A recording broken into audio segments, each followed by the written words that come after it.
What are you doing? Zombie. Today, we're gonna learn about split toning. Yeah!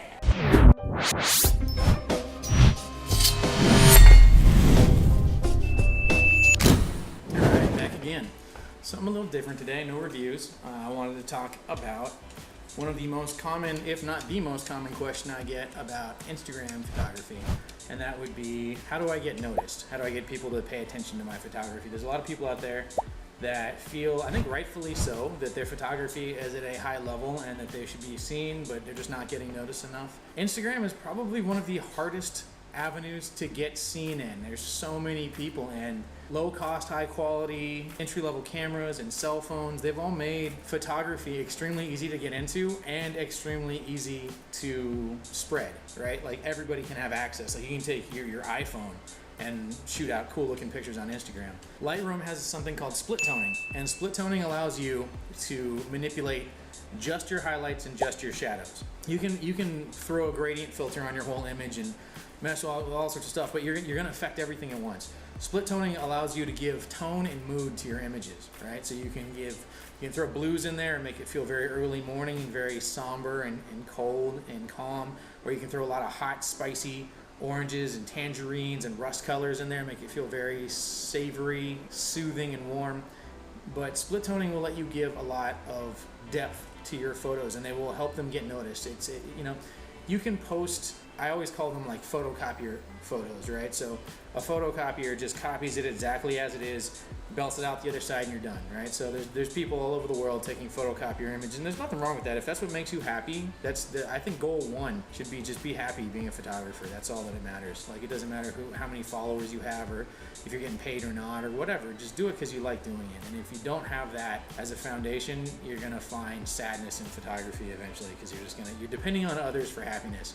If you depend on yourself and your own kind of your own goals and happiness in photography, you'll always be happy. Like you'll always, because it's a self-supplying feed of happiness, right? But if you're waiting for the love of others to endorse your craft, you're going to be disappointed a lot of the time. Way off tangent. Split toning is something that can make your photos unique, right? It may not be exactly what the photo looked like when you took it, but it's giving it your twist. Like what did you see in it that you loved, that you want to amplify? You know, there's a fine line between you taking a picture of a dog at the park and then you Photoshop Godzilla in a hot air balloon and the Titanic, and you know, at this point, like 99% of the photo is fabricated. I'm not a huge fan of that. If that's something someone likes, you know, there's a lot of people that really like those photos where they're just heavily edited and a lot of the stuff is fabricated. It's not my thing, but you know, beauty is in the eye of the beholder. Yeah, split toning, I think, walks the tightrope of photo editing, where you're not changing the image, you're just manipulating the tones, right? It's just a way to make your images pop, to set them apart from the million and billion other exactly like they saw it photos. It's also a really good way, this isn't really my cup of tea, but if you like a gallery that has similar tones through the entire thing, like if you want them all to have the same, like warm highlights or cold shadows, it's a good way to apply that to all of them. That works great for some people. There's some really awesome photographers that do uniform tone and mood through their entire gallery. I like a little variety in mine. Like I like to be a little bit different from photo to photo, but that's a great way to do it. Split toning will give you the tone you want in your photos. Let's go, let's head over to the bench and check it out. All right, so here we are back at the bench, but for very different reasons today. So we're gonna take a look in the Lightroom. This isn't going to drastically change who you are as a photographer, but I think it's something that can definitely help. It's one of those little things that helps set you apart from everybody else. So let's jump into Lightroom, and I've got a picture loaded up here. I was in Hawaii back in March, and one of my favorite things to photograph is these little day geckos. I think these guys are super cool. They're very playful, and they're super vibrantly colored. Right now, this is just the raw shot out of the camera. One of the things I want to show you is, so whenever I start with an image, the first thing I do, usually I drop out all of my saturation, right? So I'm going to drop the vibrance down and the saturation out. So now we're in pure black and white. All of our values are either gray, black, or white, right? We have no color. And the reason I do that is because color can, unless you're a black and white photographer, but color can make your photos, right? So color, vibrance, and color, it's great. but it can also distract you as an editor, right? So like as you're editing, a lot of times those things can kind of bias how you see light and dark, and they can, you know, kind of screw with your head a little bit. If you drop them out, now you're only fighting one opponent at a time instead of fighting tone and shadow and highlights and color, vibrance, you know, all those different, and color, that's broken up into red, orange, yellow, the whole rainbow. Like you're gonna have to fight 12 different opponents at once. Instead, you just isolate it down to black, white, and gray, and that's all you gotta worry about, right? So we've dropped it out in here. And what I'm gonna move down to, something not a lot of people use, some people use it, split toning right here, right? So you might have it closed, you might have it open, you just click this little arrow right here and bust it open. And it's broken into two categories, right? You got highlights and you got shadows. I don't use the highlights section all the time. I'd say 99% of the time I use shadows, but you don't always have to use highlights, and sometimes you might use both. Sometimes it might be something that you use both on. But we're gonna jump into the shadows, and right here off the bat, if you think about early morning you get a lot of like bluish teals, indigos, royal blues. You get a lot of blues in the morning, right? And in the afternoon you get yellows. What are you doing, buddy? What are you doing? Come here. Oh, Zombie wanted to say hello.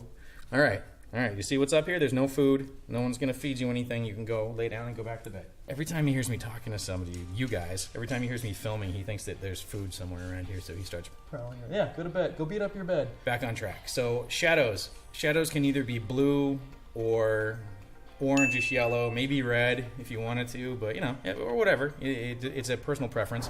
But I like blue or yellow. And so for let's say for this one, we go for a bluish color.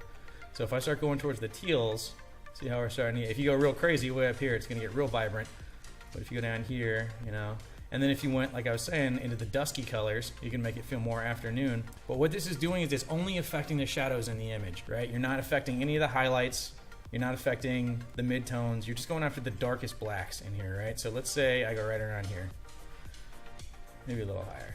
Let's amp it up just for the example purposes. So now our shadows are kind of an indigo-ish color, maybe, you know, like a tealish indigo. And if we wanted to, we could go into the highlights and start ramping up our highlights to a color. So see how the leaves, right in this area right here, because those are some of the whitest whites. The mouth on the gecko, the eye, the highlights. These are the parts that are going to get biased by this. So if you go crazy way over here, you're going to get immediate results, but probably not the most appealing, you know, look. So let's go down over here. You're around here somewhere. And like I was saying, this isn't just gonna like change your photography. It's not gonna, you know, totally change the way you see or the way other people see your photography, but it's enough that it will get their attention. Like people always say, how do I get seen on Instagram? Instagram is like standing on top of an overpass by the freeway and there's cars just zipping by, right? Zipping by, or like, okay, you know, blue Prius, blue Prius, blue Prius, red Ferrari, and like something just pops and that catches your eye and that makes you look at that image. And these are the small tips that will start to get people to look at what you're doing. Like these are the things that will get people to see what's a little bit different with your photography. Why is your photography different from everybody else's? But these tones can give it a different look, right? As you start to, and you can slide these around. So if I wanted to make my highlights blue, you're not committed. That's a big thing in Lightroom. Don't ever feel like anything is set in stone. When I work in Lightroom, maybe one day I'll do a flow process just on an entire photograph from start to finish, but you never are committed to one thing. It's like you're cooking and you're like you're making soup, right? And you're constantly checking the flavor, right? Because maybe you add, you know, you're making a soup and you added like a bunch of turkey meat and now it's much more savory, so you want to sweeten it up with some tomatoes or something, but you're constantly checking. And if you just commit, you're robbing yourself of an opportunity in your photography. Like don't ever commit to just one look. Keep tweaking and testing and making sure that you get the most out of your photograph that you can. So let's say this is pretty bad right now, but we're gonna bring this down. I usually really low play the highlights and the shadows are a little bit more like beefy. The shadows to me are a little bit more important. This balance slider in the middle, what this is going to do for you is it's going to bias it towards one or the other. So if we go this way, we're going all shadows, and if we go this way, we're going all highlights.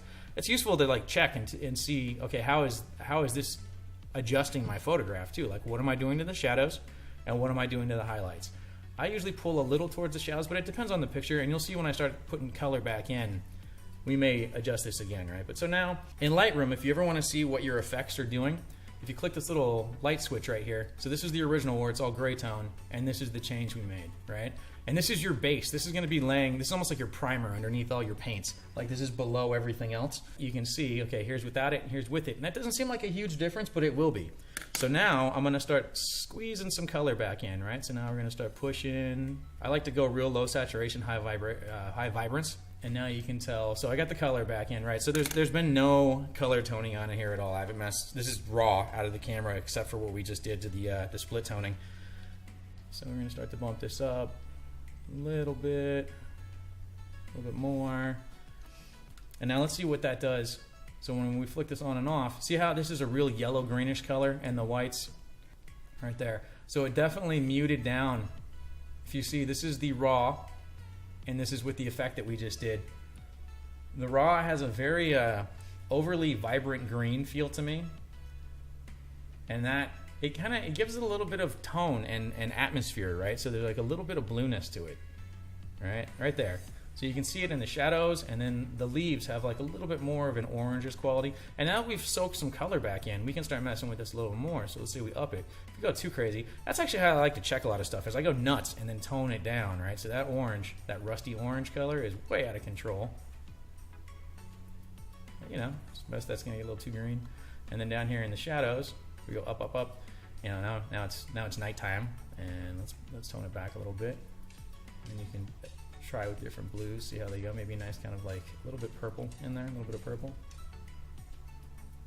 And then you can see, you know, and it's not an exact science. It's not always going to be the same thing every time. Like you can't just, if you plugged in an integer, like if you wrote down the exact color number for that highlight and the exact color number for that shadow, and you applied it to every one of your photos, you're going to get some dingy looking photos every once in a while.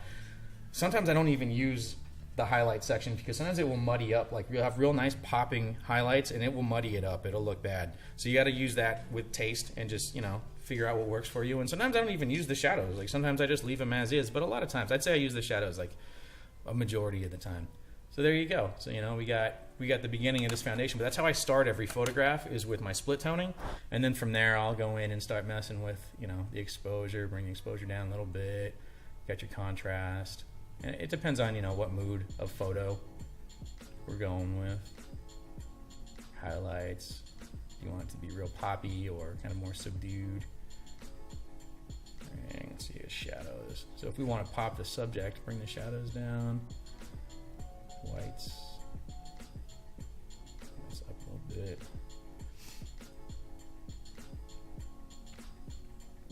Clarity on this guy's gonna be pretty cool, but watch your clarity though. Watch when you guys mess with clarity. It's always a sign of a new Lightroom editor when they just ramp clarity to 100% on all their photos. If you do that, everything gets real crunchy looking. Like this is a great way to ruin a photograph. So don't go nuts with your clarity. You know, somewhere around there. And that's just the beginning. Like we can compare. So there we go. So on the right we have our edited photo. Like this is where we're heading. I mean, this isn't done yet. This still has a good, I'd say we're a third of the way through the entire process. But if you look at where we started over here, just the greens are like hyperactive greens. They're almost radioactive green. And on the other side we got our newer one. And you know, we can mess with it still. You could, if you wanted to, you could put it back. You go up with your vibrance a little bit. But yeah, you can see the difference between the two. For some people, that's totally fine. For some people, that first example, for like some people, that first one is what they want. They just want right out of the camera, and they just, you know, they publish what they see. And if, you know, depending on the camera, that might be a very realistic portrayal of the subject that you're photographing. And for them, maybe that's exactly what they want. I like to kind of stylize my stuff a little bit to make it different. So yeah, here's where we're at. And then from here, I would start messing, like the majority color in this is green, like a lot of the photo is green, so you could just start messing with your greens, you know, pull greens all the way out. Right now, this is a very emerald green, and I might make it more yellow or more greenish, but I'd probably mute it down, and with the luminosity bring up right there. And like a big part for me on this gecko is the blue and the eyelid right there. That blue is real pretty. It just has a really striking blue. Maybe make it look a little less teal and bring the highlight down a little bit. Bring some of that green back. And in here, yellows is going to be a big part of this photo. So you can see, I'd like to differentiate the yellows from the greens to make them pop a little bit more. I'd like to make them more orange. And then, yeah, how bright are they going to be? And then the oranges. But you know, that's the beginning. But the split toning is where you start. Like the split toning is that's the beginning of the journey, and it's also the foundation. Like if you're building a house, that's the foundation of your house. If your shadows and your highlights are no good, your house is going to be a wobbly house. But yeah, and you can go back and turn it off. Whoops, too much. And if you turn this off, you can see how it changes. So see, there you go. Right here, it's very, to me, to my eyes, this original, without the split toning, it's very overbearing and very hot. Like the colors are very like radioactive green. And if you do that, you know, it's toning them down. The split toning is pulling some of it back. The blues are combating those greens, and the oranges are kind of popping up the yellows a little bit. That rusty highlight color we used gives it, to me, it's like a little bit more of a polished look to the photo. But you know, to each their own. But yeah, so that's my basic intro to split toning. Take some time, take a couple photos, and what I like to do is, like right now, so we're at where we're at, you can look at the two and compare them and see, oh, you know, what do you like, what do you not like, and then when you're done, an exercise that you can do every day is do this, right? Take your time. Don't spend more than like 5 to 10 minutes on your split toning when you first start. Just do it as an exercise, right?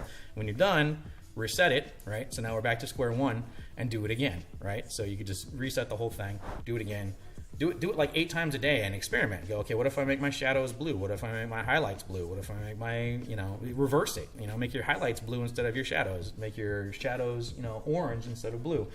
Experiment with your split toning, but split toning is huge. I would say like split toning, your levels, your curves, gradient filters, the pen tool, you know, there's all these little components, and each one of them is slightly separate. No single one of those will make you an awesome photographer or an awesome editor, right? Because this is kind of past the photography point. This is now you're back home, or you're in a coffee shop, or you're wherever, right? So you're wherever you do your editing. I love editing in coffee shops because of the ambient noise and the people around me, and you know, it's just fun. It's just fun to be around other people. Like you get that energy, but some people hate that. Some people can't focus. They want to be in their house listening to music, you know, sitting in their living room, whatever. I much more prefer being outside and doing stuff, but you know, to each their own. But this is just one tidbit, right? And you'll have a bunch. You know, there's a bunch of different things. Lightroom has so much flexibility, so this is one thing, but it's, you know, one necessary thing you need to know. Without it, you're not going to be able to build the rest of your infinity gauntlet, right? So split toning is your first gem, and when you get your gauntlet, then snap on, and now you got your first of the 7 editing gems. And you know, one day you'll be able to just crush half of Instagram Thanos style or whatever. But watch out for Ant-Man. Ant-Man is no joke. But who else is excited about Avengers?